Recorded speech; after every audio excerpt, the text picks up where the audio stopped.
Assalamu alaikum dear students, how are you? I hope you all are good. Today we are going to study Islamiyat class 5 Bab Som Mirajul Nabwi sallallahu alaihi wa ala alihi wa ashabihi wasallam. इसकी हम exercise कर रहे थे तो चलते हैं exercise की तरफ। पेज नंबर 31 जी। तो हमने इसके फर्स्ट 3 शॉर्ट क्वेश्चन कंप्लीट कर लिए थे। आज हम इसका 4 क्वेश्चन करेंगे। 4 क्वेश्चन हमारे पास क्या गिवन है? 4 क्वेश्चन है हमारे पास, सफ़र मिराज से हमें क्या सबक मिलता है। यानी जब आप सल्लल्लाहु अलैहि वसल्लम ने मिराज की सैर की तो इस वाक़ये से हमें क्या सबक मिलता है। तो इसका आंसर है पेज नंबर 30 लास्ट पैराग्राफ। हम यहाँ से स्टार्ट करेंगे लास्ट पैराग्राफ की सेकंड लाइन से। इस वाक़ये से हमें ये सबक मिलता है कि वक्त का चलना और फासलों का सिमटना सब अल्लाह ताला की कुदरत है।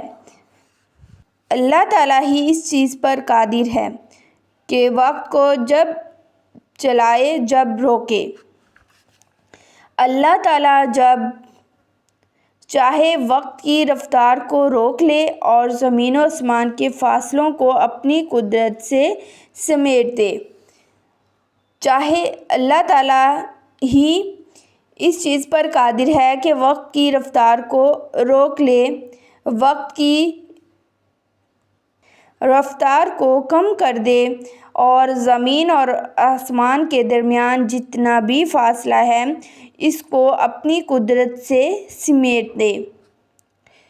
हमें नमाज़ों के तोहफ़े की कदर करनी चाहिए और नमाज को बाकायदगी से अदा करनी चाहिए। तो आप क्वेश्चन 4 सफ़र मिराज से हमें क्वेश्चन 4 है हमारे पास, सफ़र मिराज से हमें क्या सबक मिलता है। सफ़र मिराज से हमें सबक मिलता है कि वक्त का चलना और फासलों का सिमटना सब अल्लाह ताला की कुदरत है।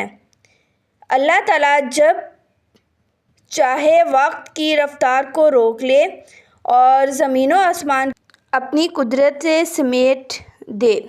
चाहे वक्त की रफ्तार को रोक ले और ज़मीन व आसमान के फासले को अपनी कुदरत से समेट दे। तो ये हमारे पास है क्वेश्चन 4 का आंसर। इसी के साथ हमने इस चैप्टर के शॉर्ट क्वेश्चन कंप्लीट कर लिए हैं। अल्लाह हाफिज़।